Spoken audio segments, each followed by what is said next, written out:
On the other side, Run was getting ready to leave. Jimmy thought that Run would stay at his place.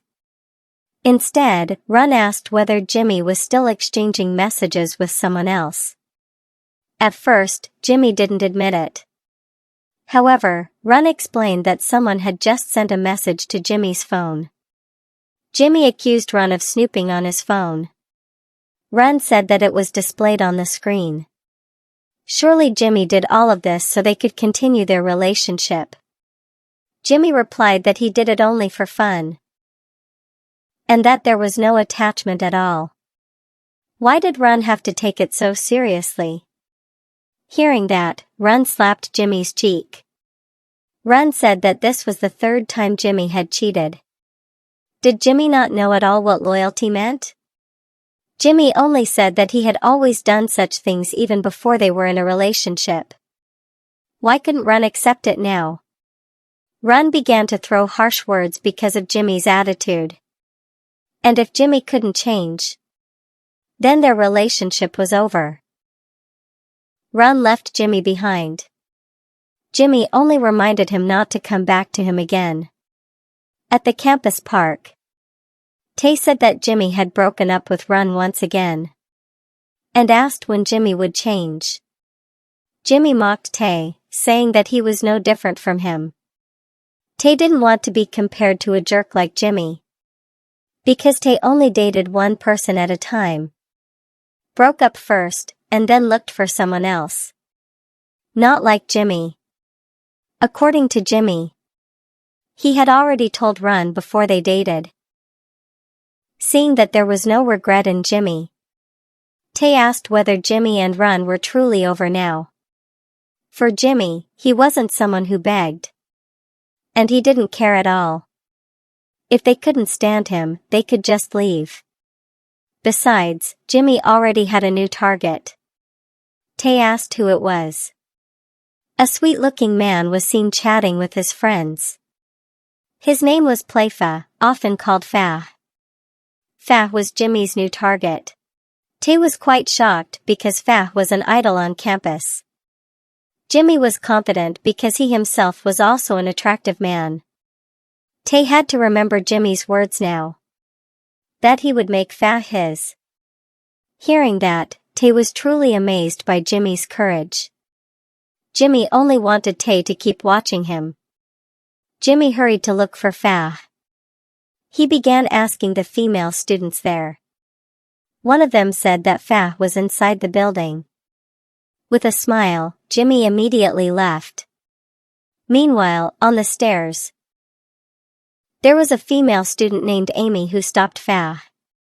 She wanted to talk to Fa privately. Amy heard that Fa was single now. If that was true, she wanted to pursue him. Fa replied that if it was Amy, he wouldn't mind. Because lately Fa had been feeling annoyed.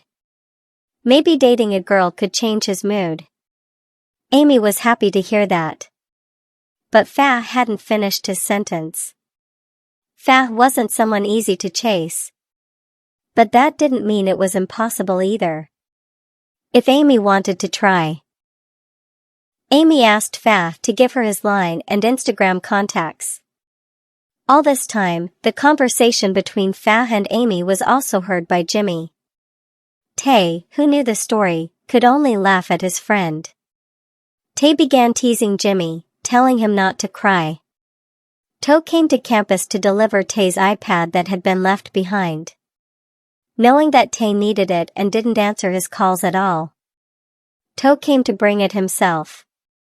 Tay was very grateful to his brother, and even hugged To. Tay began introducing Jimmy to his brother. Because Jimmy was acting quite formal, To said that Jimmy could just act normally. Even greeting casually was enough. Jimmy heard that Tay often talked about him. He asked To not to believe all the stories Tay told. Because Jimmy was a good person. In the middle of their meeting, Fa, who knew To, began to greet him.